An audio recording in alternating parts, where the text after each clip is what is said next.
gentlemen, we're back with a vengeance. Damn right we are. And Tomas is ready to leave the chat right now. Oh, man. I'm so sorry for that terrible pun. How are you doing, my friend? I'm doing good. Sorry for missing the NXT TakeOver review. I watched you and Chris on it. It looked like a really good time. But, you know, during the holidays, duty calls and Target calls. So working them late nights trying to get to the holidays already. Understandable, my friend. Glad to have you back for this little retrospective. And thank you for the cheap plug also. If you happen to miss my War Games pod with Chris, that will be at the end card. I'll put it on the end card for you guys. But hey, and let me just tell you right now, for the first time not being a part of it, if you have a day off and you're kicking back and playing PlayStation 5, put on one of their podcasts. It is a fun time to listen to. Thank you, man. While you're messing around. Well, you know what? I love doing these, and if you guys like what I'm doing over here, feel free to hit that thumbs up button as hard as you possibly can. Feel free to just subscribe to the channel also if you're new. But this is honestly the part of the 2002 retrospective where I feel business is really starting to pick up. Vengeance 2002 took place on July 21st from the really famous Joe Louis Arena in Detroit, which is sadly no longer. But the winds of change are coming through WWE at this point. Stone Cold is long gone. Vince McMahon is the sole owner at this point. So he realizes he can't really run both shows by himself, even though he's the owner. So he brings in a couple of general managers to run each brand. Of course, for SmackDown, because of nepotism, he announces his daughter, Stephanie.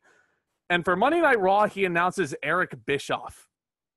Which, as a kid in 2002, I didn't know who the hell Eric Bischoff was.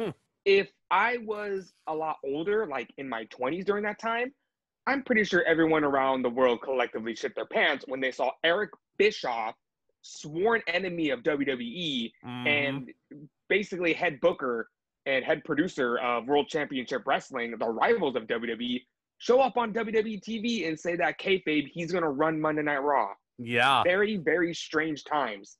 I don't know what kind of comparison I could make that would kind of like, if it were nowadays, I don't know, maybe if you saw Cody Rhodes just randomly reemerge on Monday Night Raw, or if you saw, Tony Khan show up. It's like seeing SmackDown. It's like seeing Bob Iger, the CEO of Disney, show up to work at the Warner Brothers office. Very good comparison right there. It's something that you would never expect to see in a million years. And yet, there they are shaking hands and hugging like they're old bros. And let me tell you something. This retrospective is based off of nostalgia. So a couple of nostalgic memories right here. As a kid, me and my brother really liked Eric Bischoff's new theme song, I'm Back. Yes. Oh, I love that song. Little did we know how symbolic that theme song actually was. Eric Bischoff's back. We hadn't seen him for a couple of years since WCW folded. He's back and better than ever. Than ever. What a catchy song. Yes. But I don't get how much more symbolic and how, it's ironic you can get with that song. Yeah, and to the viewers, do not lie. You are singing that song right now as we speak. But here's my thing. Here's my problem with this whole Eric Bischoff reveal. Him walking out on stage with Vince was not his first appearance on that Raw. I don't know if you saw this, but this whole episode of Raw was built around, who's going to be the next general manager? And then you have a random backstage segment with Booker T, and Eric Bischoff just walks right by. And Booker's like, what? Who was that? And then Vince comes out and he's like, all right, here's the new Raw general manager. And it's like, it's kind of like WWE. Do they want to make it a grand reveal, or they just want to make a shock factor, like surprise backstage, like, holy shit, here's Bischoff? WWE, I know everybody knows this, but you can't have your cake and eat it too. I feel like, that reveal would have been much more effective, I think, if Eric just walked out, instead of just having that Booker segment. But but it's 18 years old, so I can't really complain too much about it. But yeah. But we're going to start off this pay-per-view with, on paper should be very random, but considering what we're going to get into, very interesting how we have the Dudley boys, not Bubba Ray and Devon, Bubba Ray and Spike teaming up to face Chris Benoit and Eddie Guerrero in a tag team tables elimination match. This is the first pay-per-view appearance from Chris Benoit in over a year, I think they said on commentary. Since King of the Ring 2001, since his almost career-ending neck injury. And let me just also, before we start, praising the man's work, let's address the elephant in the room. Yeah, because this is the first time we've mentioned Chris Benoit in a match on one of our pods. And obviously, the end of his life is not... It's still shocking to me, in all honesty. Oh, yeah. But here's my opinion on it. I'm going to steal Paul Heyman's quote from his Inside the Ropes interview, which is really, really interesting if you ever get a chance. 3 people died in that house that night, and only one person had the choice. So if that's your guy, despite that, CTE out of the question. He was the only person that had the choice to die. Nancy and Daniel had no choice. So basically, as a performer, he is one of the best I've ever seen. But as a human being, could care less about him. Absolutely. Couldn't have said it any better than myself. So I feel like going forward with this retrospective, yes, we will be judging Benoit by his in-ring performances and his in-ring work. But I feel like we need to lay that out on the line right now that we do not condone this man's actions. No. We do not. We just don't. WWE erased him from history for a reason, and I'm going to go out on a limb and say he deserves to be erased from history. And who can blame them? I mean, I would do the same thing. I wouldn't want to associate myself with someone like that, but absolutely not. Before we start praising this guy, you want my first problem with this match? Why the hell are these idiots tagging in and out? Very good point. This is no disqualification, where tagging should not matter. But yet, I feel like this is a weird inconsistency thing that I see in a lot of no holds barred tag team matches. Like, for example, you'll see a match start off tornado style and they'll be brawling all over the arena. But when the match needs to quote unquote settle down and they need to start working over the opponents, they just randomly deciding, oh, okay, we're going to start tagging in and out.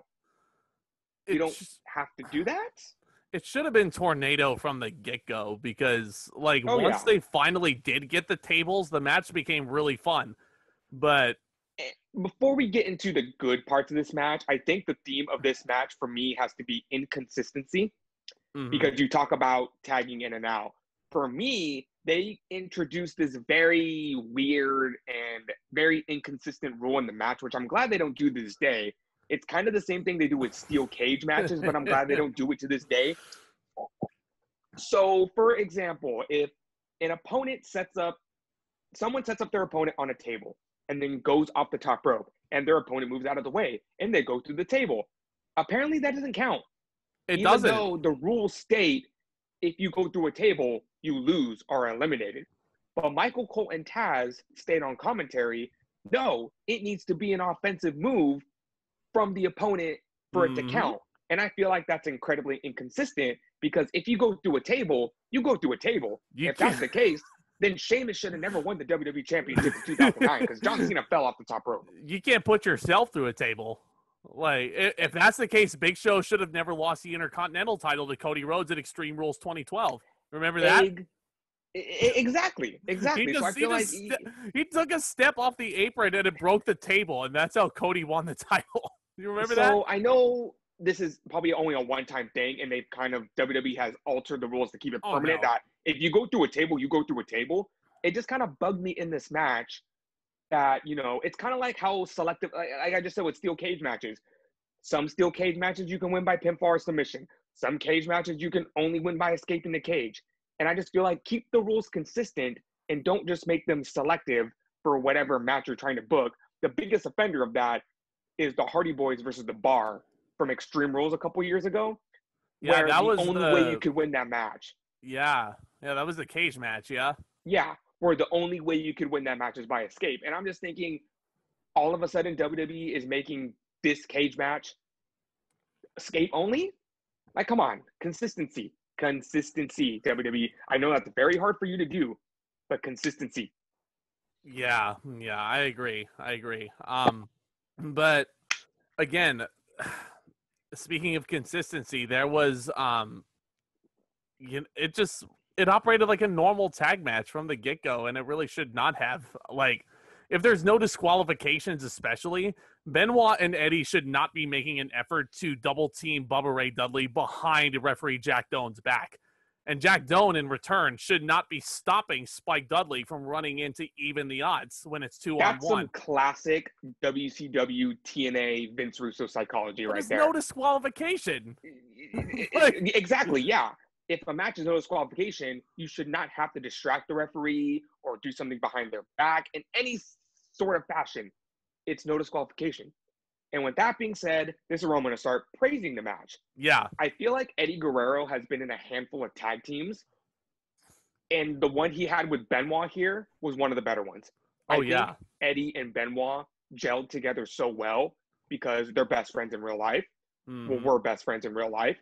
But from the get-go, and again, I'm going to praise Benoit's in-ring work, not the person, but from out of the gate, suplexes, backbreakers. Mm-hmm. He's so crisp. He's so clean in the ring. His tags, Eddie, so crisp, so clean. They're double teams, so good. And I feel like that's Eddie and Benoit were one of the more underrated tag teams. I feel like. And Eddie Guerrero has teamed with his nephew Chavo, which is obviously the best tag team. He's teamed with Rey Mysterio. That was pretty good. He randomly teamed with Booker T for a time. I feel like out of those tag teams, Benoit was one of the better ones. I would rank it third behind Rey Mysterio. And of course, nothing's going to beat Los Guerreros. They were the best together. Yeah, I think random tag teams is going to be a big theme of this podcast later on. Don't get me started. Okay, so I mean, to that point, yeah, great teamwork. And the thing I really respected about Benoit as a worker is that his offense, you could tell that it hurt. It really did, and the opponents sold it perfectly. But to their credit, even though it's not the typical Dudley Boys pairing, I think Bubba and Spike worked well together in this match, too. Oh, yeah. Also, commentary, Taz references the tag team he was in with Spike 6 months prior to this, and he basically just says, like, oh, no, me and Spike were never brothers. I got a kick out of that. I got a real kick out of that. Literally, at the beginning of the year, Taz and Spike were tag team champions. 6 months later, Taz is acting like he doesn't even know who he is. Taz is retired at that point. So, yeah, he has to act like he doesn't know who Spike is. But, I mean, the work is really solid in this match. I love the spot where the heels go to superplex Bubba through a table, but Spike at just the last minute moves the table out of the way. And it still hurts Bubba. He still takes a normal superplex, but he has to go through the table. Love that psychology. My biggest issue with table matches is that I feel like they're too gimmicky, and most of the match is literally just wrestlers awkwardly not trying to be put through a table. But with this match, I really think they got creative with that stuff, with pushing tables at the last minute. They were going to Irish whip Spike through a table, and then Bubba Ray Dudley intercepts him and tackles Spike out of the way. I thought that was a very interesting spot as well. Lots of really creative spots, I think. I should also mention that Benoit did put the crippler crossface on Spike and he tapped out. But again, per the rules of a table match, you cannot win by submission. But to your point, as you mentioned many times earlier, Bubba goes for a senton through the table. He misses, I believe it was Benoit that was on the table, and Benoit moves. And Bubba goes through the table himself, but there's no elimination. Remember. And he should have. He should have, honestly. I just feel like it's inconsistent rules that just fit the mold of this match. If you didn't want Bubba to get eliminated, they could have, I don't know, maybe just not do the spot. But I really hated the inconsistency. Near the end of the match. Speaking of inconsistency, sorry to cut you off, but I have to mention, Eddie Guerrero was the first one eliminated because Spike Dudley hit a Dudley dog on him through a table. Benoit, the heel, is at a 2-on-1 disadvantage. I was going to point out that spot because that spot was nasty. It was a cool spot, but, like, you leave the heel like, 2-on-1. Yeah, before we get to that, though, I feel like the point of a table, if people don't know, is that it's supposed to actually break the fall of the wrestler, because getting power bombed on concrete or that very thin mat is going to hurt a hell of a lot more than going through a table. So the table's actually there to break the ball, but I feel like Spike went through the table correctly, but then the two halves of the table stuck up, and Eddie fell on the broken pieces of the table. So there were sharp edges poking out of that table, and I was scared Eddie was going to get sliced real bad. Thankfully, he didn't, but he was so close to taking a table through the eye. It was far from the worst blade job of Eddie Guerrero's career, that's for sure. That would come later. But, man, so Benoit's at a 2-on-1 disadvantage, but he very quickly press slams Spike through the table on the outside. So it's just Bubba and Benoit 1-on-1, and it's a pretty... Which I thought, damn, Benoit for being, you know, to make fun of the man because he deserves to get made fun of. My mom used to call him Stubby. So seeing Stubby just press vault this man over his head and just throw him through a table in one fell motion, I was like, damn, for being a short, stubby guy, he's pretty damn strong. He is a deceptively strong, or was a deceptively strong individual for sure. But I mean, it's a pretty short but pretty cool standing switch ending sequence between Bubba and Benoit, and it pretty much ends up pretty standard. Bubba hits a Bubba bomb on Benoit through the table, and that's it. Faces win. Yeah, you could argue that maybe Eddie and Benoit should have went over in this match, but hey, tables match, opener, you know, make the fans happy. Want Bubba and Spike to go over? Why not? I kind of, you know what, like thinking about that, that's a really interesting point. And honestly, the more I think about it now, like I think Benoit should have won because it's his return. And you got to... Exactly, yeah. If you're looking at it from a booking standpoint, yeah, Eddie Guerrero and Chris Benoit probably should have gone over to make them look strong. But hey, they wanted the babyfaces to go over big in this opening match. Yeah, I mean, the more... That kind of annoys me now. Like, this match really annoys me now. Like, I don't know what it is. Yeah, I'm going to knock it down a couple of points. When I watched it, because I watched this pay-per-view today, actually, as I was watching it and I got to it, I was like, oh, that was actually a really solid match, 3.5. But now that we're discussing it and we're pointing out all the inconsistencies and the bad booking decisions, it's 3 stars for me. It gets knocked down half a star. I gave it 2 3/4. This match really annoyed me because, again, you were tagging in and out when there's no disqualifications, and the heel was fighting 2-on-1 for a little bit. I mean, it was just ass backwards psychology, and it really was inconsistent rules, inconsistent booking. Hell, maybe you even say the wrong people went over in this match. Yeah, I mean, the work and the selling was just fine. I mean, these are 4 perfectly proficient workers in the ring. Taz called this match tremendous when it was over. It was far from tremendous. It was very... And well, you gotta understand, those were 4 of Taz's ECW buddies in there. It was a passable opener. So, yeah. You know. But of course, Taz is going to praise his ECW buddies. Yeah, for sure. So, moving on. Backstage, we do get Raw General Manager Eric Bischoff with a shit-eating grin back there, and he's getting interviewed, I believe, by the coach, if I remember right. He's basically plugging how tremendous Raw is and how he wants to sign Triple H, because that is one of the big selling points of this pay-per-view, aside from the main event, is Triple H making his decision on which one brand of the he's going biggest to. Selling points, with the exception of the main event. I feel like this pay-per-view was revolving around that segment that we would get to later in the night. Like, I feel like after every other match, it was just advancing along Triple H's decision. And talking about inconsistency, as we go through the night, I'm going to point out a big issue I had with that segment. Not even that segment. I'm going to say one of the segments prior to that, to the in-ring segment of Triple H making his decision. And I think I don't know if this is the segment you're thinking of, but during the same interview, he does see Triple H walking down the hallway, who's just arriving to the building, and he's trying to, like, you know, shill Raw to Triple H, but he's walking towards Stephanie McMahon's office, who's the SmackDown GM. Okay, fine. I'll say it now, but we'll go into more detail when we get to that segment. All right. I don't like how, yeah, fine, Triple H is making a decision, or he made a decision already Thursday on SmackDown that he was going to stay on SmackDown. But then Bischoff wants him to join Raw. And he says, I'm going to hear Stephanie out.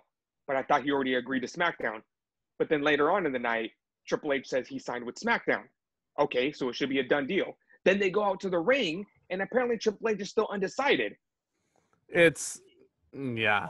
Like, I feel like if you were going to do that, you should have just played the whole night off as, oh, I don't know yet. Bischoff, come to Raw. Stephanie, come to SmackDown. I don't know yet. You know what? I'm going to go out to the ring and I will make my decision in the ring, not say I'm going to join Raw. Nope, change my mind. I'm going to go to SmackDown. Actually, you know what?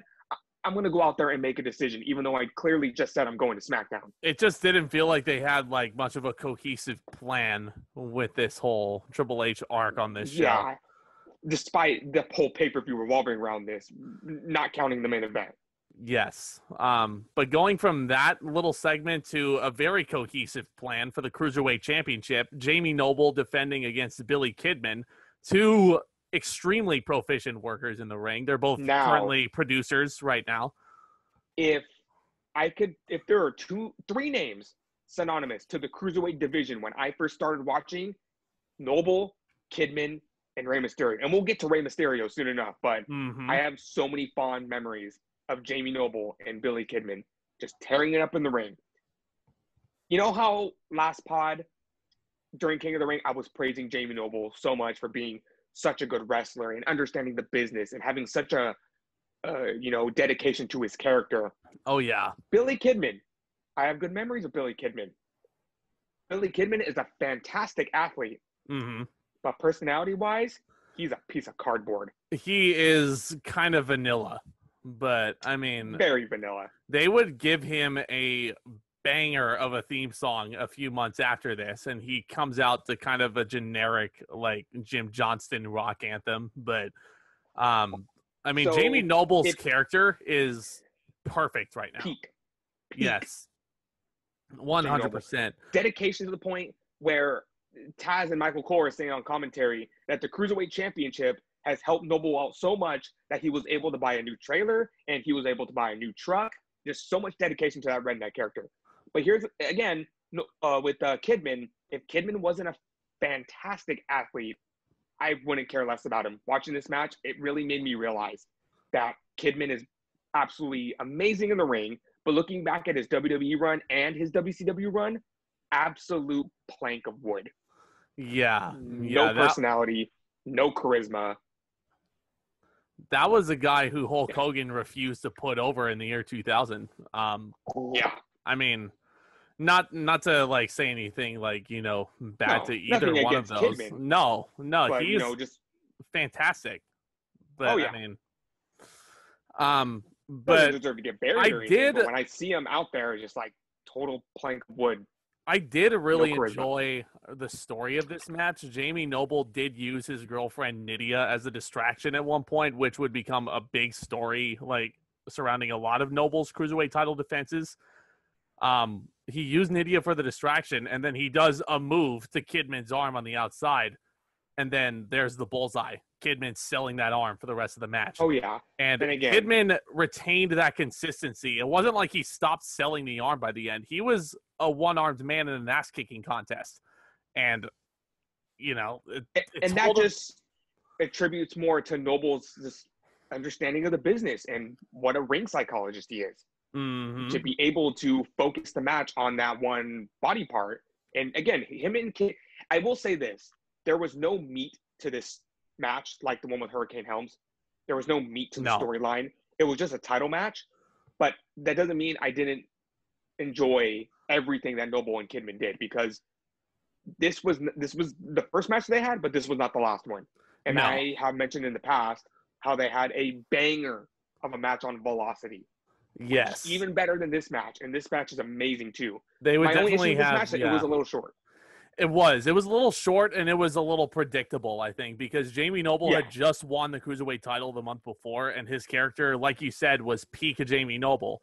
So I don't think there was any way they were going to take the title off of him this soon. But in the year 2002, you never really know with these title changes. But I will also say, one thing that's really underrated about this match is they were pulling out a lot of moves that are very frequently used today, but they're not called like that. Jamie Noble put on a Kimura lock, for example, at one point. Billy Kidman also hit an Ushi-Goroshi, a one-armed Ushi-Goroshi, but nonetheless, I was like, where's Mauro Ranallo to call that one? But they really very much, I mean, and Kidman was doing this in WCW, but they were setting the foundation for high-flying wrestling that we're used to today. Without Kidman and Noble, there would be no Ricochet. There would be no the Santos Escobar or Isaiah Swerve Scott or any of the high flyers that you see today. There'd be no Jordan Devlin. Oh no, there'd be no absolutely. And I know we can go back and even say that, you know, guys like Rey Mysterio, guys like Psychosis, guys like Hoovy Jr., like, you know, really set the stage. But like as they were going, guys like Noble and Kidman, they really like set the bar in WWE. They were masterful in-ring technicians, I think, while still being vaguely good high flyers in their own right. Kidman has a shooting star press. It's not on the level of Matt Sydal's shooting star press. I'm not ready to talk about Kidman's shooting star press. Yeah, he does miss the shooting star press at one point, which does lead to a Noble victory roll. And there's some... Just to leave something later when that becomes more apparent, I will say one thing about his shooting star press. How did Kidman not break his knees performing that move? Good question. I have no idea. Everybody knows that how unsafe Kidman's shooting star press is. Again, we will cross that bridge when we get to it. It's not going to be for another couple years. No. But I want to enjoy Kidman before he damn near ended Chavo Guerrero's career. There, okay, I said it. Right now, yeah. Oh, man. But yeah, so some nice counters near the end of this match, but pretty standard. Noble hits a Tiger Bomb for the 3, and he retains. I give the match 3 stars. It's a good match, great effort from both. In terms of the psychology, you can't really get any better than this. It's textbook in-ring technology here. But again, 3.25 for me. I just very enjoyed this match, and this was the first match, and wouldn't be the last. And honestly, if you like this match, again, if I can hunt down that Velocity match, it's just one of those childhood memories. I'm sure I know it happened. I'm positive it's on the WWE network, hidden in the bowels of it, you know, deep down somewhere. So, I know Velocity is on the network. They actually just added it this year, but not all of the episodes are on there. And I'm looking very forward because here's the thing: Sunday Night Heat was all right. It was more of like the pre-show to pay-per-views. But I remember Saturday nights as a kid tuning on Velocity and just like seeing the most underrated matches that people like, you know, people always say like, what the hell, John Moxley was on Velocity? Yeah, because you didn't watch it. Daniel Bryan was on Velocity? Yeah, because you didn't bother to watch. Yeah. Kenny Omega was on Velocity? Yeah, because you did not bother to watch.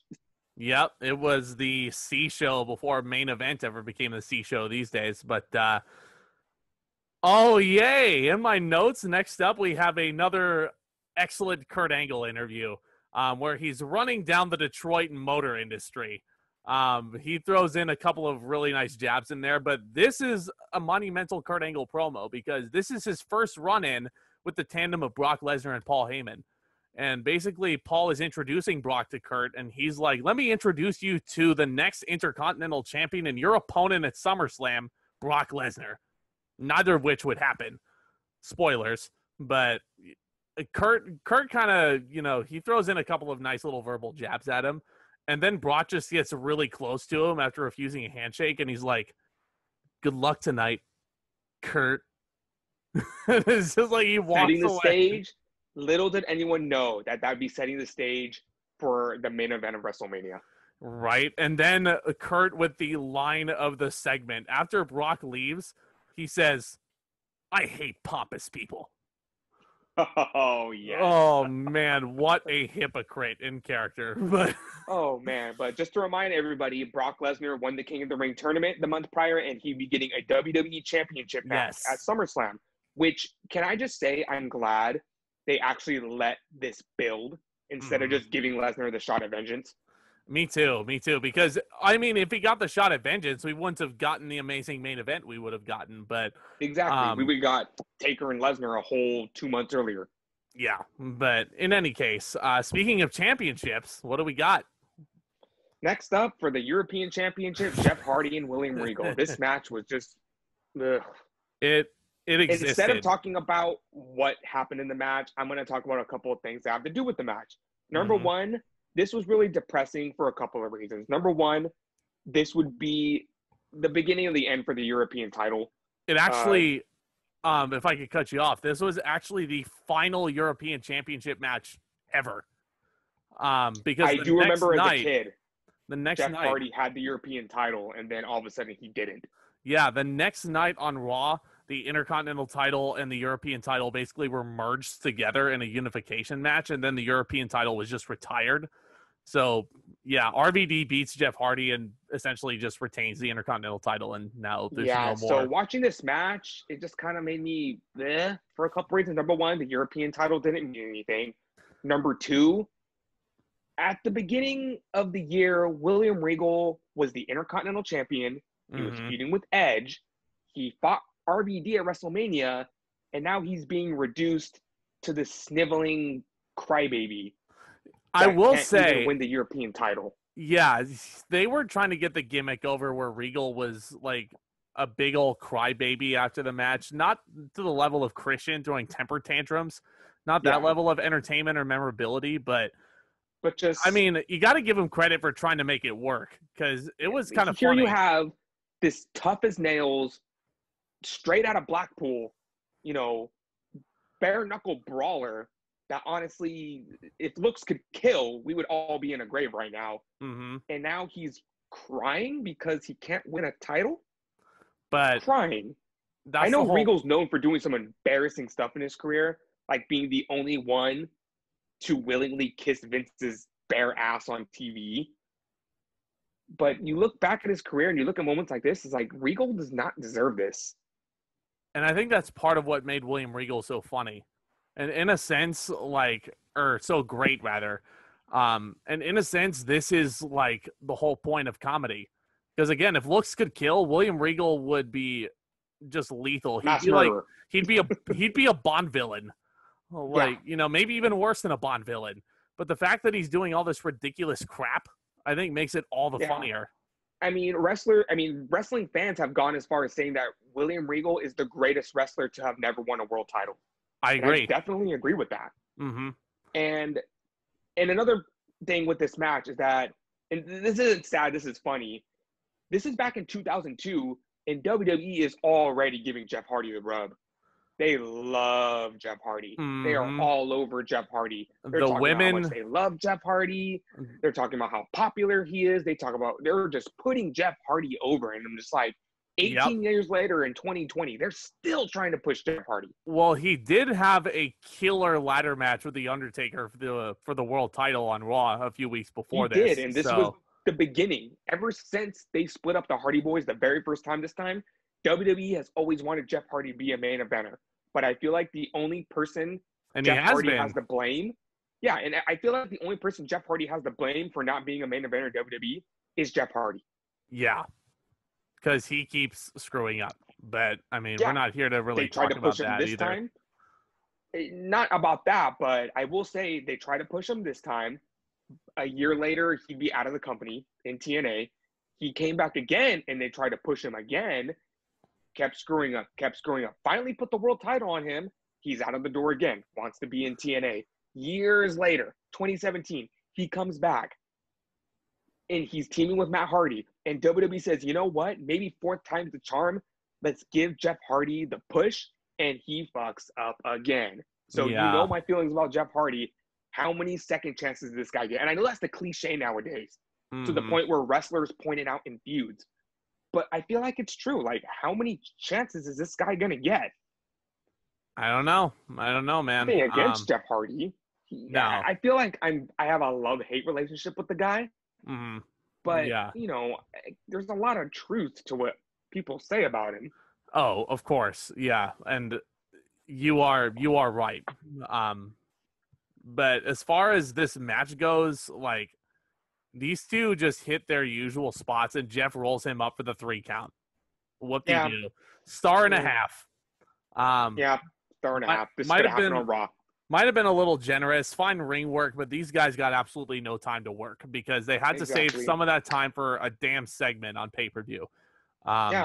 This match could have happened on Raw. I'm looking at this card right now. It had 9 matches. They could have axed this match. They easily not even could had have. it. Just but had the Hardy you gotta have this match on pay-per-view because what happens right after is Ric Flair is backstage, who's nowhere to be found on this card. He shakes Jeff Hardy's hand.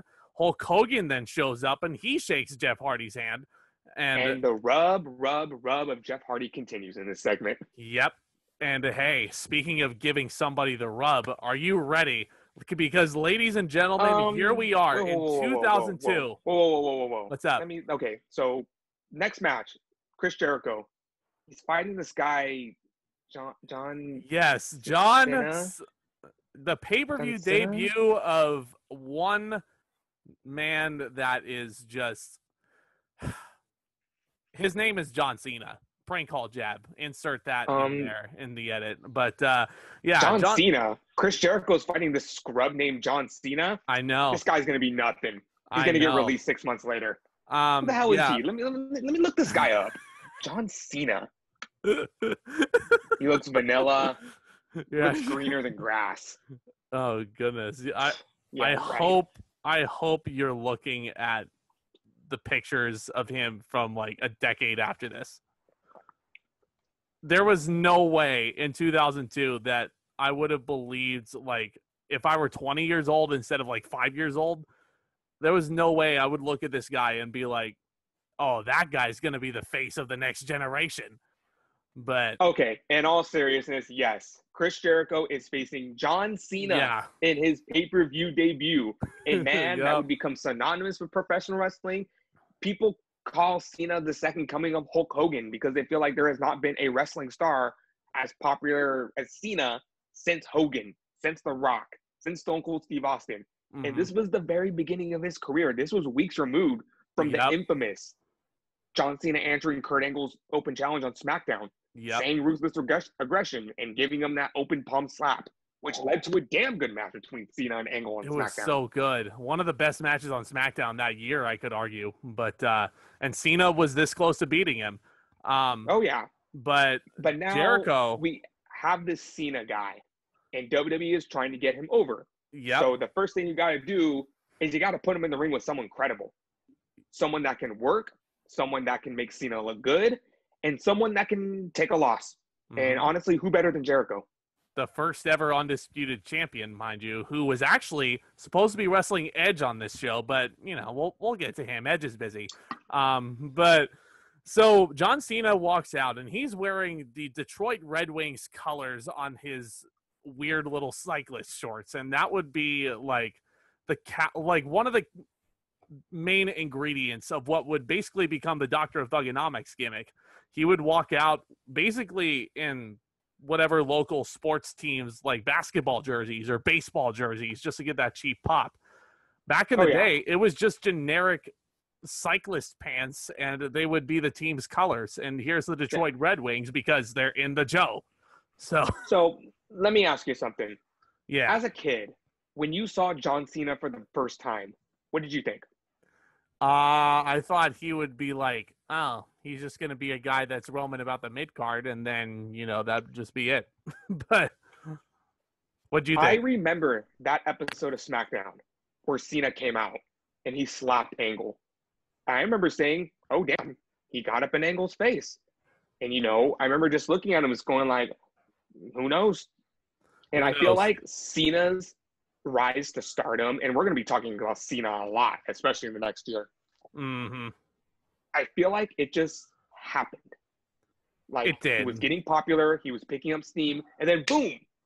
Before you knew it, everybody knew who John Cena was. Well, I remember going to school. If you watch the Ruthless Aggression documentary on the network, which I highly recommend, John Cena does talk about this phase in his career, and he was actually almost released from his contract because he wasn't really getting over with the crowd. And then just on a tour bus one day, he was just freestyle rapping, I think with Rikishi at the back of the bus. And he was Rikishi and Rey Mysterio. He was schooling those guys in freestyle. And Stephanie McMahon happened to be on the bus, and she pulls Cena aside, and she's like, do you want to do this stuff on TV? And they tried it out the Halloween edition, and Dr. Thugonomics was born. And then Cena's career. Definitely most be getting into that. But here we have regular, vanilla, hey, you could even say green, John Cena facing Chris Jericho. Except he's wearing red shorts. Yeah. He can't be green right now. And as much as we're hyping up this match, it was a match. It was a match. Jericho goes for a steel chair shot early.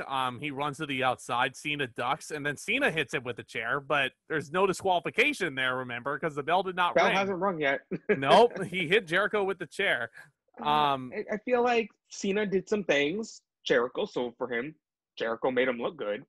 I feel like a very plain match, I would say. Yeah. I mean, I feel like this was more... The point of this match was for Jericho to make Cena look good. And I feel like Jericho did a decent enough job. Yeah, and Cena did some nice things in this match, too. He did have some nice counters thrown in there. A nice catch on a belly-to-belly suplex, for example. I think Jericho was springboarding off the ropes, and Cena just, like, caught him in midair and just hit a suplex on him. And you know what? I will go on a limb saying I don't care what era it was, whether it be this era, Dr. Thugonomics, to his rise to stardom, to, the new and repackaged John Cena that we've gotten the past 5 years. Yeah. The phrase, John Cena can't wrestle, is false. It's very false. Very false, for sure. Because from the very beginning, even in his days where people were getting sick of him, and I consider that to be between 2007 and 2012, I never thought Cena couldn't wrestle.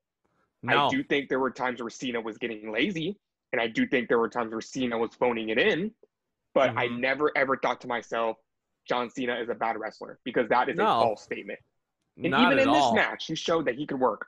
Right, and the ending comes around, Jericho's going for the walls, and Cena does a nice little victory roll out of the walls, and he does get the 3 count out of nowhere. He pins the first ever Undisputed champion in his pay-per-view debut, which the announcers put over how remarkable that is. It's a great way to put Cena over. A lot of wrestlers in their debuts beat big stars, but that doesn't mean WWE keeps up with them and builds them the way they were doing Cena. Fandango beat Chris Jericho in his first match at WrestleMania. Yep. We all love Fandango now, and he's doing some great work in NXT, but he never won the WWE Championship. Nope.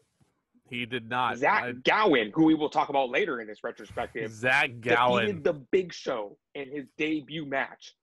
Nothing against Zach Gowen, but where's he now? He was doing an amazing thing on American Ninja Warrior last year, but in any case, pro wrestling wise, no. But so the fact that WWE kept up with Cena after this, it means a lot, because WWE could easily just drop you like a melon whenever they feel like it. And there was a point where John Cena thought he was just going to be dropped by like a melon, but 18 years later, and look where he is now, on top of the entertainment world, you could say. He's the soon-to-be Peacemaker. But I give this match 2 3/4 stars out of 5. It was perfectly passable. I don't remember a crowd being so silent for a Cena pay-per-view match, though. Yeah. 2.5 for me. It did its job well enough, but as we'll see later on, there are matches I feel like that do a better job of getting Cena over as this rookie. And later on, earlier next year, he would challenge Brock Lesnar for the WWE Championship. And that match, I think, did a lot better job of showcasing Cena than this match ever could. Because this was pretty much a SmackDown match, basically. Yeah. And Jericho would be traded to Raw shortly after this. So, yeah. We'll get to that when we get to that, of course. But, hey, speaking of rookies, you got Brock Lesnar challenging Rob Van Dam for the Intercontinental title here. And holy shit, was this match so much better than their King of the Ring match. Oh, it was so good. Oh my God. So much more intense than I remember. I remember when this match began, I was like, oh, great, I have to watch this again. And then I was like, holy damn, where was this a King of the Ring? Right? And this match had one of my favorite beginnings of the entire show. Brock grabs the Intercontinental title belt and he drapes it over his shoulder. Just get a feel for it, just to see how it is. And then he throws it right back at Van Dam like it's just nothing. Just like, I'm going to have this in a minute, buddy. Enjoy it while it lasts. By the way, the Goldberg chants, I heard ya, all two of ya in this match. I heard you chanting Goldberg. But yeah, you didn't know what was coming in 2004. Yeah. See what you started and what it's going to lead to in a couple years. Yeah. And then what it's going to lead to 13 years after that. Those two people chanting Goldberg had no clue what they were in for after this. But Van Dam does have a very quick start here. A heel kick sends a frustrated Brock retreating outside. Rob, man, this match was awesome. Rob Van Dam does sweep the leg. I'm assuming he's part of the Cobra Kai dojo at this point. I wrote down what a throw by Lesnar. I'm assuming Van Dam was in orbit at one point. Oh, yeah. I think it was many points in this match. Van Dam does get hit with a power slam on the concrete floor. And then Brock just starts torturing him. He is putting the bear hug on him, and Paulie is just loving this on the outside. Paulie is screaming at Lesnar, squeeze! Squeeze! The bear hug. And that would become very important in the build-up to SummerSlam, because Lesnar would use that bear hug to, I will never forget that image of him just squeezing the life out of Hulk Hogan to the point where Hogan's coughing up blood. And he just left Hulk Hogan in a bloody mess. And we wouldn't see Hogan for months after that. Beat Hogan so they were serious about Lesnar. Via referee stoppage, I believe, on SmackDown. So but that's when you knew they were serious about Lesnar, when they let him put Hogan in the dirt like that. You want a hot take? Just watching this match, I don't really think Brock Lesnar's offense has changed a whole lot between this and when he returned in 2012. It really has not changed much. I mean, he's just suplexing people nowadays. I think people's issue with Lesnar wasn't necessarily his moveset, is that he came back and he didn't look the same. And he wasn't wrestling a regular schedule. So they used that to zero in on him and say, oh, when he does wrestle, all he does is throw people around. He was throwing people around a lot more than that. Just because he's not wearing wrestling trunks anymore and he's wearing MMA shorts and MMA gloves doesn't change the fact that this has been the same Lesnar we've been watching for 18 years. Yeah. It's pretty much the same guy. They just hate Lesnar because he's mainstream now. Because they hate Lesnar because he's mainstream. They hate Lesnar because he wrestles once every 6 months, and they can't stand that. Yeah. That's exactly what it is. But hell, I can't stand it. I'll admit it. I knew that was going to come up eventually. Exactly. I knew it. A lot of people hate Brock Lesnar because he is Brock Lesnar, and Brock Lesnar does not give a fuck. That's his whole character now. He just does not watch the product, and he doesn't give a shit about what happens to the WWE because he's Brock Lesnar. Schrodinger's Lesnar. Lesnar does not give a fuck, and that bothers us. But Lesnar does not care that we care. It just keeps going in a big old cycle, and that's what WWE wants. That's what Brock Lesnar wants. Yep. Yeah. So we hate Brock Lesnar, but Brock Lesnar does not care that we hate us, which makes us hate him even more. But Lesnar doesn't care that we hate him. See? Endless cycle. Yep. But Rob Van Dam's comeback in this match was absolutely incredible. It's probably Van Dam really knew how to execute a comeback and get a crowd really woken up. He hits a rolling thunder, super kicks Van Daminators everywhere. Brock does pluck Rob Van Dam off the top rope like he's a cherry at the topmost part of a tree. He has him up for the F5. Van Dam with the most beautiful counter out of the F5 I've ever seen. A tornado DDT out of it. He hits the 5-star. Beautiful tornado DT into the frog splash, and then the greatest reaction from Paul Heyman ever. Oh, no! That is going to lead to my other hot take. Heyman speaks like he has the most confidence in Lesnar, but the minute Lesnar starts losing a little, he starts losing his mind like, oh, there he is. I knew it. I knew he was going to lose. That sounds even back then very in familiar. 2002, Lesnar would do that. Yes. But Van Dam hits the 5-star. He goes for the pin. Little Nate counts 1, 2. Paul Heyman pulls him out of the ring. And Lil Nate disqualifies Brock Lesnar. Van Dam retains. So 3 things. Number 1, the crowd was really into this match. Yes. And I think that helped it tremendously. Number 2, this was the perfect ending for this match. Yes. They were not going to put the title on. They were not going to put the title on Lesnar. They wanted RVD to continue to look strong, but at the same time, they didn't want Lesnar to lose. He was not going to take the pin. So I feel like a DQ victory was the best way to get it. And then after the match, you think RVD is going to finally get the upper hand and have banned Terminator. But nope, Lesnar continues to beat down, and he gives RVD some nasty bumps. RVD takes some nasty bumps in his career, and this is one of them. First, he gets a brain buster on the steel chair. Ouch. Yes. And then he takes an F5 on the chair, face first. Oh, ouch. Sick bumps. But I'm surprised RVD doesn't have a broken neck. normally I would hate the DQ finish on pay-per-view, but here I agree with you. It absolutely worked, and this match was infinitely better than their match a month ago. 3.5 stars. Both guys needed to be booked strong, and I think this match did it. 3.5 stars for me as well. Again, you know, we don't really like the DQ finish, but it needed to happen. And you know what? People may hate to admit it, but as much as they didn't like Lesnar's rise to stardom, I think in his first 6 months in the company, they booked him perfectly. Oh yeah, I agree with that wholeheartedly. I mean, yeah, good work in this match and after the match. Both guys were booked to look strong. Exciting action. I mean, there's not really a whole lot to complain about. I mean, people can nitpick the hell out of the DQ finish all they want, but they can't take away from this in-ring psychology or this work at all. So, they weren't going to put the Intercontinental title on Lesnar when WWE knew damn well they were going to put the WWE title on him a month later. There'd be no point.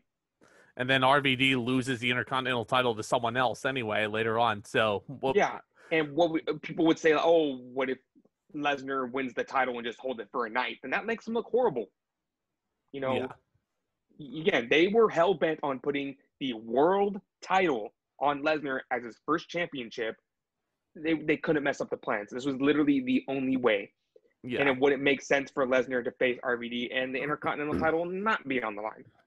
I agree with that. But, yeah, great match. After that, we go backstage, and Eric Bischoff is waiting outside Stephanie's office. Stephanie leaves, and she looks very distressed, and Bischoff is rubbing it in her face, and Steph just says he signed, and he walks away.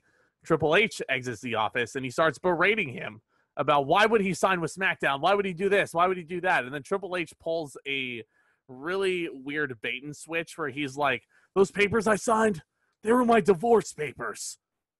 Yeah, you remember? Do you remember the feud that Triple H and Stephanie had, viewers? They're bringing that back now for a little bit. Yeah. A little bit. But Triple H still has not made up his mind. To be determined. But next up, going from a DQ finish to a match where you can't have any DQ finishes or a count-out finish for that matter, Booker T versus The Big Show. And what feels to me like the ultimate payoff to the New World Order in the WWE. Yes, and we will talk about that. I feel like there's a lot more to this match than people realize. Yeah. You look at this match and just think, random no disqualification match between two random floaters in the WWE. But no, it's not. First of all, Booker T had just turned babyface. So I think this was a big turning point in Booker T's career. Why did he turn babyface? Turning point because the NWO is no more. Because the NWO, originally Booker T was a member, and the NWO booted him. And Booker T was feuding with the NWO, but you know, Scott Hall was fired. I don't know what happened to X-Pac, but Kevin Nash was getting injured too much. Shawn Michaels wasn't wrestling at that point. The NWO and Shawn Michaels, we'll talk about it, does throw in a nice jab about the NWO not existing anymore. But the Big Show is pretty much the only one left standing. And he's coming in with his normal Big Show music. So basically just solidifying that the NWO is dead in the water. Something we've been saying since the beginning of 2002. But this was a big turning point in Booker T's career because I feel like this babyface turn, he was slowly returning to the Booker T that won the world title in WCW. Yes. It was slowly returning to Booker T's, you know, getting back to where he belonged, you know. Getting back to what he was good at. The shuffle. Yeah, he was lost in the shuffle. And I feel like WWE was, at this point, was like, okay, let's focus on Booker. Let's turn him babyface. And let's make him a very solid mid-carder. And I feel like going into this match, Booker T had a lot of that babyface sympathy. He was facing the Giant. He was facing, the Big Show. Big Show, who is still in the doghouse right now, may I remind everybody. Yeah. Big Show would not be out of the doghouse, I want to say, for another year. Another year, yeah. Something like that. Before everyone starts jumping up, oh, well, he won the WWE Championship at Survivor Series. He won the WWE Championship because Brock Lesnar was injured. Spoilers. And they needed someone, and they needed someone to hold the damn title for a month. Yeah. Or two. Anywho, Big Show's still in the doghouse. Big Show was looking pretty dominant in the early stages of this match, but once they went to the outside, Booker was throwing him into the post, and Show was basically made to look like a chump after that. I don't know what it was.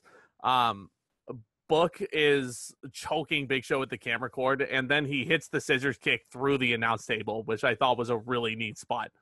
I will give it really that. Sick. And I will say this was one of those matches where I feel like both guys lose no matter what, because either you elevate Booker and you make Big Show, the 7-foot giant, look like a chump, or you basically put Booker T back in the ground when you're slowly trying to build this guy up. But again, like I said, Big Show was in the doghouse. He was going to lose every single feud he was in, including this one. So if, believe it or not, Big Show was fed to Booker T. I cannot believe I am saying that statement. I can't believe you could ever say the Big Show was fed to someone. Big Show goes for a choke slam back in the ring. Booker hits a low blow because there's no disqualification. Another scissors kick, but he doesn't pin Big Show with the scissors kick. Book decides to go up top and hit the Houston Hangover, which is a move he hardly ever hit in the WWE, to my recollection. And there's a reason why he never uses that move, and we'll get to that when we get to that. But it was a move he used a lot in WCW, so it was nice to see him bring it out. Oh, for sure. Pop it out for this special dagger into the NWO coffin. Gets a 3 count. JR sells it like it's a huge upset. Nope. I don't know. You could see it coming from a mile away that Booker T was going to win this match. But I do give the match 2 3/4 stars because I just really appreciated. I think they clicked together very well too. Remember, this is Booker T and the Giant from WCW. Yep. They are no strangers to one another. Mm-hmm. So I feel like this was a good coming out party for Booker T. This felt to me like an above average match on Raw. Oh yeah. It surprised me too. They did not, to me, they didn't use the stipulation of no DQ as much as I would have liked. The scissors kick spot was cool, but other than that, what else do you remember from this match? The ending. It's just a finisher he uses in WCW, so. It reminds me of what Booker T would do later on in the year against Mark Henry. He would have street fights with Mark Henry on Raw. And it felt like just that, but on pay-per-view.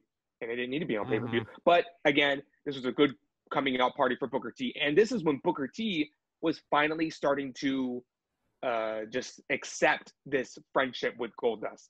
Yep. He was starting to embrace it. He was starting to embrace Goldust and be like, you know what? This weirdo's been with me. He's a genuine friend. You know what? I'm not a bad guy anymore. Sure, I'll be friends with him. This was also at a time where the Spin-a-Rooney was really over with the crowd. And he does hit one to send them home happy, figuratively. This was around the phase in Booker's career where there were a bunch of dark segments after Raw went off the air where he would try to get other people to do the Spin-a-Rooney to various degrees of success and failure. I remember specifically everybody in the ring at one point was trying to get the Undertaker to do a Spin-a-Rooney at one point, and Undertaker was just not having it. Triple H even walked out, and he was a heel at that point, and The Rock was the babyface, and he was even agreeing with him. He was like, "I'm not leaving this arena until I see the dead man do a Spin-a-Rooney." It was I loved this phase of Booker T's career. Yeah. Oh yeah. We'll see a lot of people do the Spin-a-Rooney in the next coming months, and it'll be fun. But again, great coming out party for Booker T. This is when WWE realized we have a five-time WCW champion on our hands. Let's make something of this. Yes. Absolutely. So, hey, speaking of Triple H, Ah! before we get to what I'm sure you're crying about. That segment came I'll save first. it for now. Yeah, that segment did come first, so you got that Okay. to live through. All right, I'll let you take it. Okay, so what this whole pay-per-view has basically been revolving around, and that's Triple H's big decision, whether or not he's going to join Raw or SmackDown. Eric Bischoff makes his way to the ring, Stephanie McMahon makes her way to the ring, and Triple H makes his way to the ring. They're claiming, basically why they want Triple H to join both shows. Bischoff wants him to join to make Monday Night Raw the best show ever. And, you don't want to go over to Stephanie's show because there's going to be personal beef between the two. And you don't want to get, it's going to be all business if you're here on Monday Night Raw, but on SmackDown, Stephanie's going to use that against you. And Triple H comes out with a very good line. It's like, you have one man who everybody thinks who's an arrogant prick. Yes. And then you have the other one who people think is a heartless bitch. And can I interrupt you for a second here? Yeah. Because there is one line that Eric Bischoff says that really made me laugh, actually. He claims that Hollywood has got eyes on Hunter Hearst Helmsley. Trinity would like to have a word with you. I mean, that's the only Triple H movie I can think of, and boy, did that fail. No, Zach, you are forgetting. You're forgetting about the Hollywood blockbuster 2011's The Chaperone. No. That is that movie, part of your Blu-ray collection? It is not, for good reason. Do I see The Chaperone in there? It's. I know you have Blade Trinity, so I see The Chaperone. I do have Blade Trinity. Hold on, where is it? Yep, here it is. You were waiting. You were just waiting for that moment to pull out. Right there. No, I was not actually. I was not. I watched that movie just to see Triple H, and I laughed my ass off. Oh, it was so him bad. Trying to be a vampire. It's so and that bad. part where he's running down the hall, and he's got the stupid eyes and the stupid teeth, and he does a spine buster, not even the pedigree. He just does a spine buster. He is doing the spine buster to the man who would later on become Deadpool. Ryan Reynolds? Yeah, Ryan Reynolds is in this. Do you need me to pull this out again? Here. Look who that is. I see Wesley Snipes and I see Ryan Reynolds. Yep. There you go. Again, let me reiterate. I watched this movie when I was 10, and I only watched it because of Triple H. Without even seeing the first two Blade films, so I had no idea what was going on. So bad. But yeah, so no, the big thing to come out of this segment though, isn't necessarily Triple H's decision, but first you get this. He was going to pick SmackDown because in a great line, Triple H says, "I'm going to go with the devil that I know, as opposed to the devil that I don't know." And believe it or not, this is when I have an issue with the segment. Cue the music. Shawn Michaels comes out. Yep. Oh my God, it's Shawn Michaels, the Heartbreak Kid, who we all thought was forced to retire after he broke his back in 1997 at the Royal Rumble in that casket match against The Undertaker. He ironically enough, in San Jose. In San Jose, where that match happened. Yeah, Royal Rumble 98, where Michaels broke his back. That was in San Jose.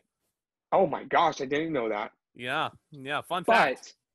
But Michaels lost his smile. He was the commissioner for WWF for a while, and then he decided just to go home. And, before it was cool, he made a second comeback to everyone's, disbelief that he was going to be wrestling again. But here's my issue with the segment.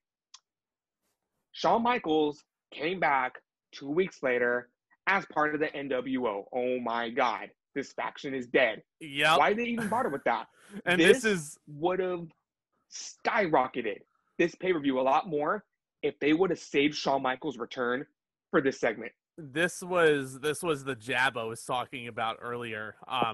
Shawn's basically saying, I've got nothing left to do on Raw right now because Vince McMahon has basically decided that the NWO no longer exists. And they didn't. That's a shoot. That is Could you imagine the pop Michaels would have got if that was the first time we'd seen him in 4 years. That's a great point. It's a great point, Triple H was going to make his decision, and then boom, Shawn Michaels music. Yeah. He's still got a pop, but JR just goes, oh, look, it's Shawn Michaels. He returned a couple weeks ago. Yeah. Could you imagine the reaction if that was the first time you saw Shawn Michaels in 4 years? It would have been amazing. Would have been an awesome pop for sure. But they fucked it up. And my first memory of Shawn Michaels is him wearing that damn NWO shirt. Yes. But his selling point to Triple H is basically he's on Raw, and the gist is basically we can do a DX reunion and make Eric Bischoff's life a living hell. Hunter just looks between both general managers, and then he takes a moment and he's like, sorry, Steph. And then he just goes and hugs Shawn, and there's his decision. You know, he's going to Raw, and I think you and I both know where this is going. Oh, yes. And I think it's best to save that for the SummerSlam review. Yes. Stay tuned for that next month. I feel like we're going to dedicate a whole half hour to that because yes, that is one thing I will reveal. That match that we're going to talk about is my favorite match of all time. And really? I can't wait to watch it again. Wow. Okay. Yep. Well, no pressure on that, but, okay. Before I get into this next little segment here, Tomas is already crying. Do you guys remember back in the No Way Out review when I mentioned that Tomas and I were having a competition because we were so baffled by how random Taz and Spike Dudley were and Booker T and Tess were. And I mentioned, kind of jokingly, that we had a competition, and the winner was basically who could come up with the most random tag team. I won this competition because I mentioned one of the tag teams in this match, and it made Tomas cry. The challengers are the Un-Americans, Christian and Lance Storm. Pretty ordinary tag team. Which, if you look at it, is a random tag team in its own, but they were part of a very underrated faction that we will talk about. Absolutely. But the tag team champions of the world are Hollywood Hulk Hogan and Edge. Why? Do I need to say that one more time for the viewers who forgot that these were the tag team champions of the world at the same time? Hollywood Hulk Hogan and Edge. What? And who's across the ring from Edge? Christian. It's a kayfabe brother. And they're talking about like, oh, these are like the foreign Canadians who are anti-American. Edge is Canadian as well. This tag team Why are they the tag team sense. champions? You know what? There's an answer for that. When did they win the tag team titles? 4th of July. Do I need to say anything more? Yeah, they beat Billy and Chuck for the titles on an episode of SmackDown in Boston on the 4th of July, and Hulk Hogan is a tag champ for the first time in his career. Okay, fine. There's another reason why this happened. Edge always talks about the minute he decided he wanted to be a pro wrestler was when he was in the audience for WrestleMania 6 for Hulk Hogan versus the Ultimate Warrior. And they wanted Edge to team with his childhood hero. That's why. This is stupid. It really makes you upset, doesn't it? It does. And you know what? It doesn't end there. The Un-Americans, which I just said is a very underrated faction. And I do say so because there's some really good workers in there. What was with WWE having Canadians act like they're goddamn terrorists? Lance Storm cuts a genius promo before this match. He says, and I quote, "Oh, he is a genius. I wish to use my First Amendment right to speak freely to you people." And then he proceeds to trash the shit out of them. Looking back on this, I want to ask Vince McMahon, have you ever met a Canadian? Because they're really nice people. Portraying them like they're these bloodthirsty monsters. They're really nice people, that want to burn down the country. They are. Yeah. They'll offer you pancakes with syrup. Yeah, but They're loads. portrayed as these fucking terrorist. Yeah, against the real American Hulk Hogan and his Canadian friend, who, may I remind you, are the tag team champions of the world going into this match. The match? Again, I have a loss. It was a match. Very loud USA chants, very loud Hogan chants. I mean, I don't know, man. Like, God, I still can't get over this damn team, man. But yeah, so there was heat on Edge for a little bit. Hulk gets the hot tag, and he makes Christian look like an idiot because he hulks up. And then later on, there's heat on Hogan now. Like, why do you need 2 hot tags? Because it's a pay-per-view tag team match, and they got to stretch it out. Involving Hollywood Hulk Hogan, who I'm sure had a say in his matches. Now, I will say, we trashed him at Backlash against Triple H. We trashed him at Judgment Day against Undertaker. He got better at King of the Ring. And I will say, this is where Hogan's in-ring work started getting better. Yeah. He wasn't sandbagging people's finishing moves. He wasn't burying people. He wasn't being selfish. Well, he was actually making his opponents look somewhat good in the ring. To be fair, he couldn't sandbag them because both of his opponents in this match were smaller than him. Like, to be completely fair to Christian and Lance Storm, like, Hogan could not have done that to them. Yeah. But I will say also, to its credit, as silly as this tandem of tag team champions are, I thought the ending of this match, while a little bit overbooked, was very creative. Edge hits the Edge-o-matic on Lance Storm. Edge accidentally spears the ref after missing Lance Storm. Then he hits the execution, but no referee. Here comes Test for the run-in, because he is, of course, in that alliance with Storm and Christian. Big boot on Edge. Lance Storm pins Edge, but that's a near fall. You would think that was the end, but a Test big boot, which is his finisher, does not put Edge away. Edge was not even putting over Test's finisher. But then you get Rikishi running in for reasons. Yeah, just in case this match wasn't more random enough, Rikishi. Yeah. A spear on Storm, but Christian has the referee distracted. Edge is going for the referee to get his attention. But here comes Chris Jericho, because you got to remember, Jericho and Edge are in a heated rivalry at this point on SmackDown, but it was never showcased on pay-per-view. Jericho runs in. He clocks Edge with the tag title belt. Lance Storm pins Edge as Test holds Hulk Hogan back. And thank God, this is the end of the Hogan and Edge tag team experiment. Fun fact that I just realized, both of Hogan's title matches when he returned to WWE were less than a month.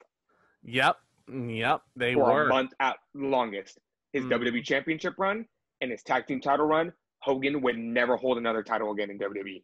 Nope. Or anywhere for that matter. This was his last title that he ever held? Yep.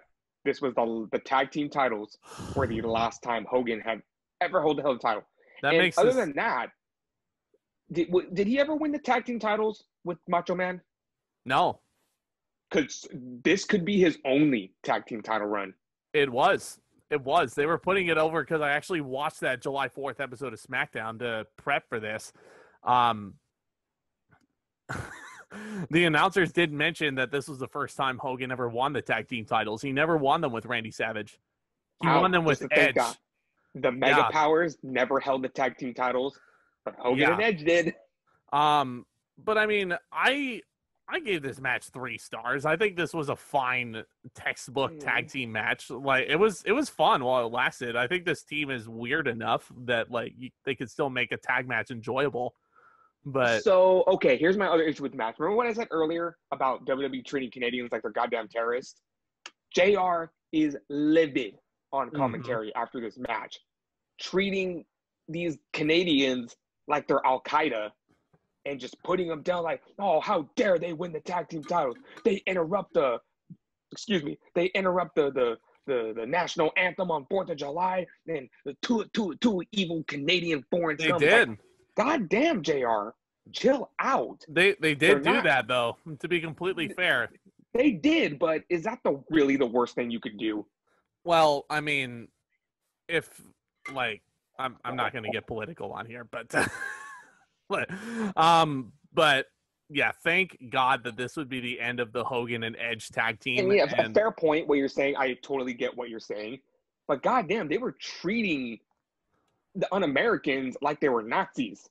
yeah, Like, relax, Vince. Dial it back a bit. a Like, little bit. you're portraying Canadians like they're these evil people that, It's eat puppy dogs and kick babies and steal candy from children and take from the community chest. All this stuff. to be completely fair, the un-Americans as a whole, I think, are a very underrated stable. And this whole idea of them is a heck of a lot better than Vince trying to bring back John Heidenreich as a cryogenically frozen Nazi soldier. Oh, absolutely. I'm just Literally. saying that, I'm just saying that they could dial it back a little. They're Canadians, not Yeah, aliens bent on world domination. I agree. I don't know. I just felt like it was a bit much. It was a bit much. Bit much, yeah. But Anywho, we're done with the mediocrity of this. I'm review, glad we're on to it's gonna be. Wait, are we missing something before the main event? No, thank God. We're on to the main event. The Rock, Kurt Angle, Undertaker for the WWE Championship. I have fond memories of this match. This match was so fucking awesome. Like, on this rewatch, I was excited to rewatch this, going in. It was so good on that rewatch that I immediately rewound it and started it over because it was that good. It's a good match. It's a damn good match. Honestly, this is one of my top 3 favorite triple threat matches. If not top 3, definitely in my top 5 for sure. Oh yeah, it's a damn good match. This really lived up to the slogan on the Vengeance poster. This match was quick and it was merciless. These guys went out there and basically threw any possible move they could throw at each other. And they did it for 20 minutes and they pretty much didn't stop. And there was no unnecessary outside of the ring spots. There was no announce table spots. There was no weapon spots. There were no interference. There was no referee bumps. This was a wrestling triple threat match at its finest. Mm-hmm. We complained this whole year about mediocre main events, about underwhelming main events, about overbooked main events. This was not that. This was a perfectly booked main event from start to finish. Undertaker, this was supposed to be just the Undertaker and The Rock, mind you, but a dusty finish on SmackDown between Taker and Angle for the title basically forced this to be a 3-way. Which, thank God. Yeah. Angle added so much more depth to this match. Oh, he totally did. But Kurt Angle wanted some attention at the beginning. I thought that was a great spot where Taker and Rock were just talking trash to each other. Hello? And Kurt's like, hey, Hello? I'm over here. I'm in this match too. And then Taker and Rock just beat the living fuck out of him and throw him out of the ring for a little bit. And then, they basically, they beat each other up for a little bit. And it's kind of your standard match. But where it really picks up for me, Taker knocks Kurt Angle off the apron. Then The Rock hits a choke slam. Which was weird. The Rock... I don't think I've ever seen The Rock do that. Dwayne Johnson hit Mark Calloway with a choke slam. And looking at those two, at least at this point, Taker's got a good foot over The Rock. And Taker got some air on that choke slam too. Man, that was a sick-ass choke slam. I remember marking out for that spot when I first saw it. I was like, oh my God, The Rock just hit the choke slam. And it was always a treat to see wrestlers use other wrestlers' finishers. I mean, it's kind of cliche, not overdone, but you just don't see it anymore.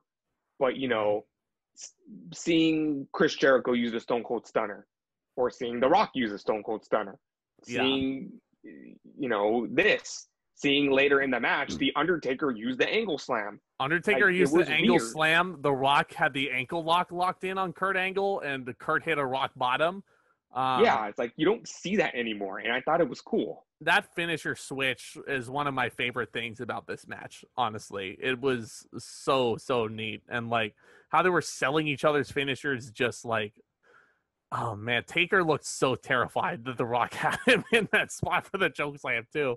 Like Yeah. the scream he let out once he realized The Rock goozled him was just perfect. Um, let's see. Yeah, Taker hit the angle slam. Um, then they're starting to fight on the outside. He sends Angle to the floor. The Rock hits the goddamn people's elbow. Thank God he hit the people's elbow early because Yeah. that was not a believable finisher at all, really. Oh, actually, you know what? I lied. There was one weapon spot in this match, but it was actually really good. Mm-hmm. Angle damn near caved Undertaker's head in with a chair, but it was the man. only chair shot in the match. A sick ass chair shot too. Oh yeah. Like, and I think that was Angle was bleeding by that point, I think, right? I'm pretty sure. Yeah. Yeah, Taker had like clean Angle's clock hitting his beautiful bald dome head on the ring post, and I wouldn't say Angle was like blading a lot, but it was a pretty good amount. But Taker was beating him up for a little bit, and The Rock comes up from behind and spits the people's H2O in Taker's face, and the King sells it like, he took our water, JR! It was great. Oh, yeah. Yeah, but here, let's see. Oh, man, this match was so hard to, like, take notes on just because there was so much there was happening. A lot. It was fast and furious. It was... Yeah, it was quick and merciless. Taker gets that chair shot, and then Kurt hits the angle slam on The Rock. Basically has his choice, and I like how he pinned both guys, like one after the other. Taker kicks out. That doesn't work. He tries it on The Rock, and he kicks out too. Really brilliant psychology throughout the match. Rock springs up, hits a mean-looking sharpshooter, which I'm sure you're gonna judge. We all know that The Rock sharpshooter is probably my least favorite, but there were some times where he cinched it in pretty good. Yes, this was one of them. Taker, of course, breaks it up and hits the last ride on The Rock. You decided to say that when I was drinking water. Yeah, shout out to SmackDown, just bring it. Yeah, but he pins The Rock out to the last ride, and Kurt pulls him off, immediately has the ankle lock cinched in. That was just... This was at the point where I was watching the ankle lock very carefully, and I noticed that Angle is just wrenching on that ankle. And, you know, as kids, you think about it, and even now, it's like, what would it feel like to be in that hold? And I can just imagine someone just like cranking the hell out of your foot, and that would just not be comfortable, especially coming from Angle. No way, man. But that was not the only submission he attempted on Taker. He goes for the last ride once again on Kurt Angle, and he actually counters it with the triangle choke, which was very reminiscent of their SmackDown match, which led to this main event. Yep, it's a callback to that Dusty finish, which was great. It's a hidden little detail there. Man, the brute strength of Taker just to lift him up out of the triangle choke also was just unreal. Let's see. Undertaker hitting the choke slam on Kurt, and then immediately after that, The Rock hits a rock bottom on Taker. This match is just crazy. And this is the last part of the match, but you don't understand as a kid, it being that image being, you know, engraved in your mind of The Rock with the pinfall, 1, 2, Undertaker reaching to break it up, but too late, 3, and Undertaker collapses down. That image is burned into my memory. Perfect for all booking. The right reasons. Perfect and psychology. Rock wins the WWE Championship for a 7th time that they mentioned on commentary. At that point, no one had held the WWE title, not world title, the WWE title. No one has held it more times than The Rock. No. Of course, John Cena shattered that record, but at this point, it was a big deal. The Rock really was 7-time WWE champion. And the crowd went Yeah. Bananas for that finish. Kurt well, was... to quote Pat Patterson, the crowd went banana. Rest in peace, Pat Patterson. Yeah, rest in peace for sure. Yeah, Kurt was firmly in the driver's seat at the end. He did hit the angle slam on Taker. Straps go down, and then The Rock catches him with a rock bottom out of nowhere. And to your point, Undertaker tries to break up the pin like he did so many times in this match, but just inches away from saving it, but just a few inches too late. And The Rock is the new champion. And Taker, the defending champ going in, lost his title, but he wasn't even pinned. Brilliant psychology. Oh, yeah. Love it. I and love this match. Psychology led into very good storytelling because The Undertaker never got his rematch. And this kind of snapped Undertaker out of this mean streak he was on, and he turned babyface. Yeah. And from that point on, Undertaker remained babyface for the rest of his career. He didn't he didn't get his rematch until a couple months later at Unforgiven, but he would be facing not The Rock. not an immediate rematch against The Rock. No. Yeah. Because Brock was, of course, next in line, and we'll of course get to that. But I just thought that was very important because that led into Undertaker turning babyface, and then for the remaining 18 years of his career, he remained a babyface. Yes. Yeah, which is just absolutely remarkable. You know what else is remarkable? I gave this match my perfect 5-star rating. Perfect 5 stars. Yep. This is a damn good match. One of my favorite matches ever, if I'm being honest. If you haven't seen this match, what the heck are you still doing here? It's on the network right now. Oh, yeah. This pay-per-view is what I like to call a one-match show, and this was the match. Mm-hmm. Do not watch this pay-per-view. I give it a 6 out of 10. That's the highest I'll give it. But this match right here, it's on YouTube. If you don't want to give $10 to WWE, look it up on YouTube. This is the only match worth watching on the show. I gave this match actually a 7 out of 10 because I actually really enjoyed the Intercontinental title match as well. But exactly, main event was top-notch, perfect 5-star, a rare 5-star on our podcasts. I think the only other 5-star we gave in 2002 was Rock and Hogan, right? Rock and Hogan. And you know what? If I'm going to give Rock and Hogan 5 stars, I got to give this triple threat 5 stars too. Yeah. This match I think was way better than Rock and Hogan for sure. It was a lot more exciting. I alluded to it. There will be a 5-star match, in my opinion, at SummerSlam. Yes. We're going to hold that off until January. 100%. Yeah, absolutely. So stay tuned for that, ladies and gentlemen. Thank you all so much once again for joining me. Tomas, thank you for joining me once again, my friend. It's always a pleasure to have you on. Dude, love shooting the shit about wrestling. Can do this all day. Oh, me too. Me too, man. I can do this all day. Oh, yeah. Yeah. But, Captain America. yeah. So if you haven't yet, yes, please do consider hitting that subscribe button down below as hard as you possibly can. I've got a lot of fun content lined up, including my holiday playlist of movie reviews, very special ones. I'm going to be reviewing TLC next Sunday. And I've got, just keep on the lookout, my friends. It's going to be a fun time. And if you like this podcast right here, hit that thumbs up button as well. I'd really appreciate that. Stay tuned, of course, for Tomas to come back. We are going to be reviewing SummerSlam 2002 next month. A lot of people consider that to be the best SummerSlam of all time. I can't wait to rewatch that show just thinking about it. Just to preview that card, Kurt Angle versus Rey Mysterio, Undertaker versus Test, Ric Flair versus Chris Jericho, Triple H versus Shawn Michaels in a street fight. Yeah. Oh, can't wait to talk about that one. An unsanctioned street fight.